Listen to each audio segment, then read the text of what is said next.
Assalamualaikum warahmatullahi wabarakatuh. Segala puji kita panjatkan kehadirat Allah Subhanahu wa taala atas segala nikmatnya yang telah diberikan kepada kita semua. Nikmat sehat, nikmat taufik hidayah, inayah, dan nikmat yang paling besar kepada kita yaitu nikmat iman dan Islam. Salawat serta salam tak lupa kita sanjungkan kepada Nabi besar kita, Nabi Muhammad SAW. Bapak guru dan ibu guru dan teman-teman yang saya hormati, sekarang ini kita berada di zaman kebebasan, yaitu zaman di mana nilai-nilai keagamaan yang kita anut sudah tidak lagi menjadi bingkai kita dalam berperilaku. Pergaulan bebas merupakan sesuatu yang marak terjadi saat ini. Pergaulan bebas dapat menjangkit kepada siapapun. Ini merupakan penyakit yang menyerang pribadi labil seperti para remaja. Mereka mencoba apapun tanpa mempedulikan batasan yang sudah diterapkan oleh agama mereka, lingkungan, sosial, dan hukum.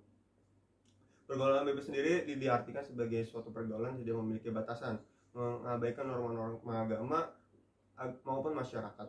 Karena itu pergaulan bebas cenderung mengarah kepada hal-hal yang negatif seperti seks bebas, pemakaian narkoba, dan lain-lain.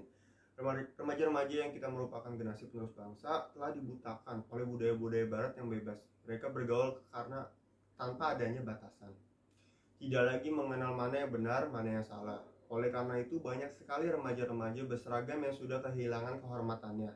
Hal ini dikarenakan kurangnya ilmu agama yang diajarkan di lingkungan keluarga, sekolah, maupun masyarakat, lemahnya iman dan kurangnya pemahaman agama yang kuat bagi remaja dapat menjadi salah satu penyebab terjadinya pergaulan bebas.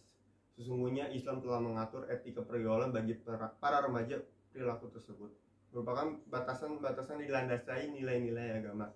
Oleh karena itu, sudah seharusnya para remaja memperhatikan dan melaksanakan etika-etika pergaulan dalam pandangan Islam untuk terjadi sesuatu yang dilarang oleh Allah Subhanahu wa taala. Perilaku yang menjadi batasan dalam pergaulan adalah yang pertama, yaitu menutupi aurat.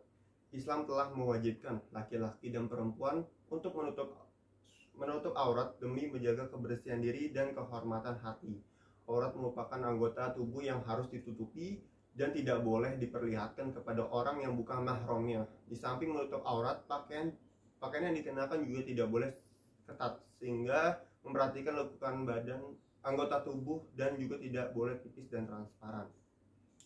Yang kedua yaitu menjauhi perbuatan zina. Pergaulan antara laki-laki dan perempuan diperbolehkan selama masih ada batasannya dan tidak membuka peluang terjadinya perbuatan dosa. Islam adalah agama yang menjaga kesucian. Pergaulan di dalam Islam adalah pergaulan yang dilandasi oleh nilai-nilai kesucian. Dalam pergaulan dengan lawan jenis harus dijaga jarak sehingga tidak ada kesempatan terjadinya kejahatan seksual yang dapat merugikan diri pelaku, keluarga, dan masyarakat sekitar. Allah Subhanahu wa taala berfirman dalam Quran surah Al-Isra ayat 37 yang berbunyi, dan janganlah kamu mendekati zina. Sesungguhnya zina itu adalah suatu perbuatan yang keji dan suatu jalan yang buruk.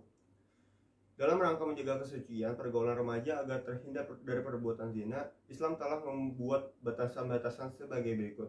Yang pertama, laki-laki tidak boleh berdua dengan perempuan yang bukan mahramnya. Jika laki-laki dan perempuan di tempat sepi, maka yang ketiga adalah setan. Mula-mula saling berpandangan, lalu berpegangan, dan akhirnya menjurus pada perzinaan. Itu semua adalah bujuk rayu setan. Yang kedua, laki-laki dan perempuan yang bukan mahramnya tidak boleh bersentuhan secara fisik.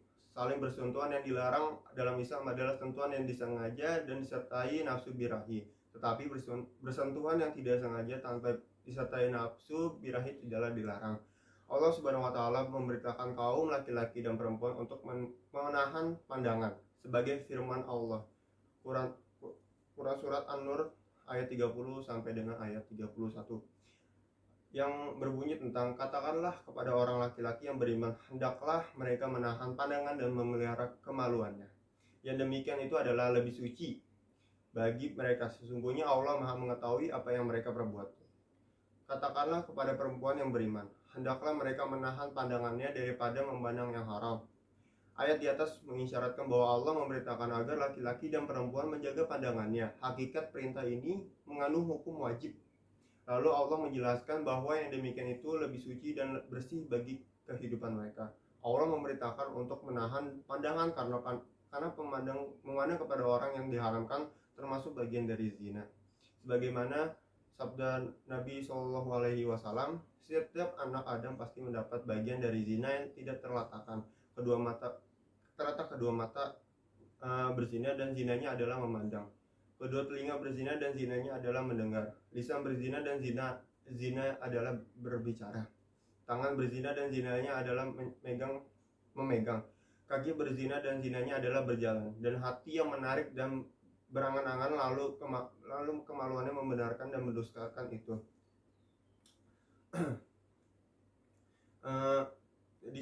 Disebut zina karena laki-laki merasakan nikmat memandang keindahan tubuh wanita. Pandangan itu masuk ke dalam hati yang memandang sehingga hati seorang laki-laki terpikat dan membayangkan. Maka timbul keinginan berusaha untuk melampiaskan keinginan syahwat kepadanya. Oleh karena itu, Allah melarang seorang laki-laki memandang wanita karena hal tersebut menimbulkan bahaya dan kerusakan sebagai dampak pergaulan bebas. Dan pergaulan bebas dilarang karena menyebabkan terjadinya perbuatan yang tidak terpuji, bahkan akan berakhir dengan sesuatu yang lebih buruk. Oleh karena itu, sebagai orang yang beragama, kita harus menjauhi perbuatan zina dan membatasi pergaulan terhadap orang-orang yang bukan mahramnya. Demikian dari saya. Apabila ada tutur kata yang tidak berkenan di hati para peserta, saya mohon maaf yang sebesar-besarnya. Sekian, wassalamualaikum warahmatullahi wabarakatuh.